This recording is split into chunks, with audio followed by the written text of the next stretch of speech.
En el siguiente video vamos a hablar un poco acerca de los pasos que lleva a cabo un procesador para ejecutar una instrucción. Pero antes de llegar a este punto vamos a hablar de algunos conceptos preliminares para entender o estar en contexto con los términos que manejaremos en este tema dentro del curso de sistemas operativos. Lo primero que hay que tener en cuenta entonces es que nosotros estamos acostumbrados a manejar programas de computador. Esos programas generalmente se encuentran en un medio de almacenamiento permanente, es decir, que en principio, a pesar de que se vaya la energía de un computador, nosotros tenemos acceso todavía a los datos o tenemos acceso todavía a los programas. Y lo que hacemos nosotros es coger esos programas, aplicarles algún tipo de transformación, bien sea a través de un compilador o a través de un intérprete, y convertimos esos programas en códigos binarios, y esos códigos binarios son instrucciones que van a ser procesadas, y valga la redundancia, por el procesador del computador. Una vez ese programa perdón, una vez ese programa se cargue en la memoria, se denomina ya o se conoce ya como proceso. Nosotros podríamos pensar que lo que hace un procesador son tres instrucciones básicamente, o tres operaciones básicamente. Una de ellas es extraer una instrucción o recuperar una instrucción. Ahora la pregunta es de dónde se extrae esa instrucción. Pues bien, las instrucciones se extraen de la memoria. Para que un proceso pueda ser ejecutado por un procesador, es necesario que ese proceso tenga todas sus instrucciones en memoria RAM o memoria principal. En este lugar, en la memoria RAM o en la memoria principal, el procesador puede obtener una instrucción y luego pasar a ejecutarla. Existen, digamos que, varias razones por las cuales un proceso o una instrucción, cuando se ejecuta, inmediatamente puede pasar a detener la ejecución de un proceso. Es decir, que, por ejemplo, puede suceder que la instrucción que se está ejecutando es la última instrucción del programa y entonces se detiene la ejecución del proceso.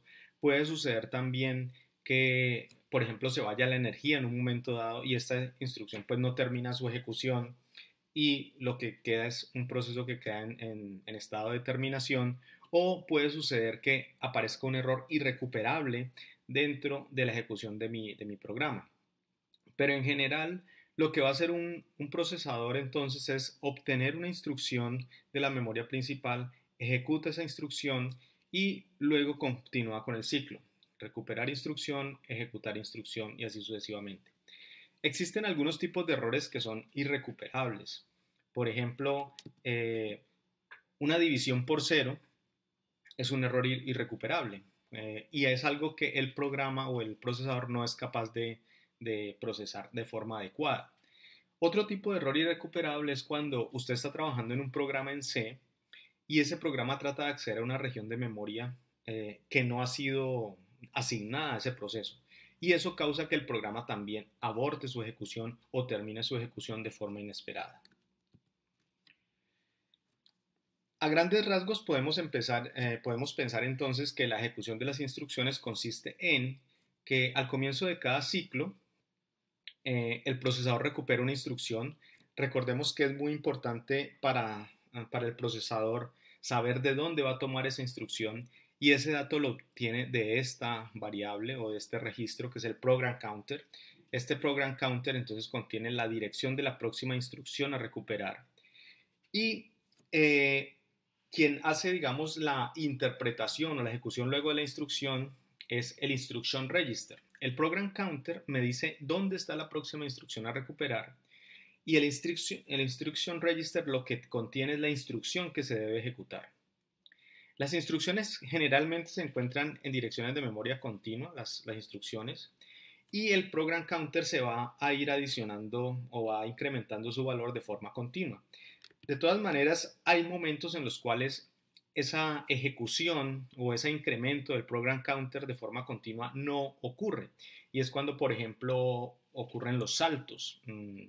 Por ejemplo, estamos haciendo un if dentro de mi programa y ese if si dice que es cierto, si la condición se cumple dentro del if, entonces las instrucciones que están debajo del if se ejecutan.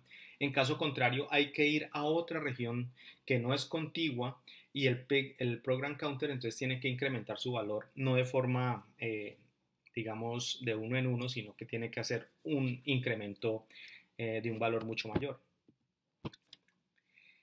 Habíamos mencionado entonces que la próxima instrucción a ejecutar se almacena en la instrucción register. Este instruction register también es un registro del procesador y es donde está codificada la próxima instrucción que debe ejecutar el procesador. Y encontramos entonces que dentro de ese tipo de instrucciones existen cuatro grandes categorías. Existen instrucciones que nos permiten entonces mover datos del procesador a memoria. Existen instrucciones que nos permiten mover datos desde o hacia un periférico de entrada y salida. Puede ser un disco duro, puede ser una tarjeta de red. Existen otras operaciones que nos permiten procesar datos. Por ejemplo, hacer operaciones aritmético-lógicas como sumas, restas, AND, OR, XOR, etc. Y existen también las operaciones de control, que son las que nos permiten definir, por ejemplo, los saltos a la hora de ejecutar, por ejemplo, condicionales o ciclos dentro de mi programa.